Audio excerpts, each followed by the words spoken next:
Este domingo 21 de junio es un feriado en Chile, el Día Nacional de los Pueblos Originarios. Y es que por estas fechas, estos pueblos en el hemisferio sur celebran la llegada del solsticio de invierno, el cual marca para ellos el inicio de un nuevo año. Pero, ¿qué es el solsticio de invierno?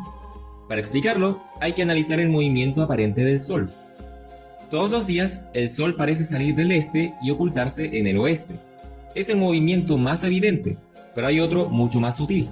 Entre enero y junio, el Sol parece moverse poco a poco hacia el norte.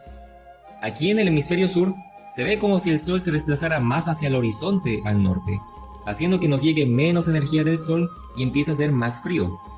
Además, pasa más tiempo oculto bajo el horizonte. Las noches son más largas, los días son más cortos, duran menos de 12 horas. Todo esto llega a su punto máximo entre el 20 y el 21 de junio de cada año.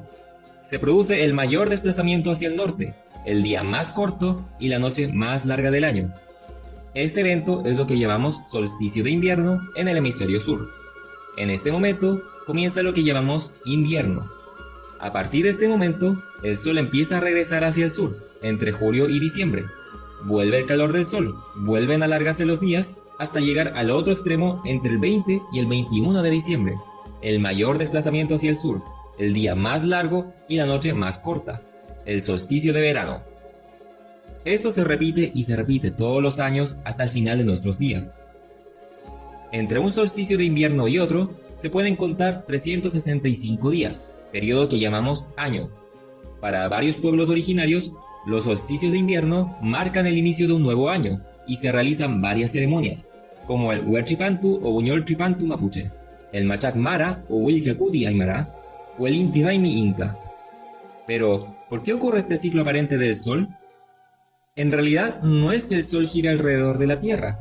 La Tierra se traslada alrededor del Sol durante un año, y también rota alrededor de sí misma, produciendo los días y noches. Más aún, su eje de rotación no es perpendicular a su plano de traslación.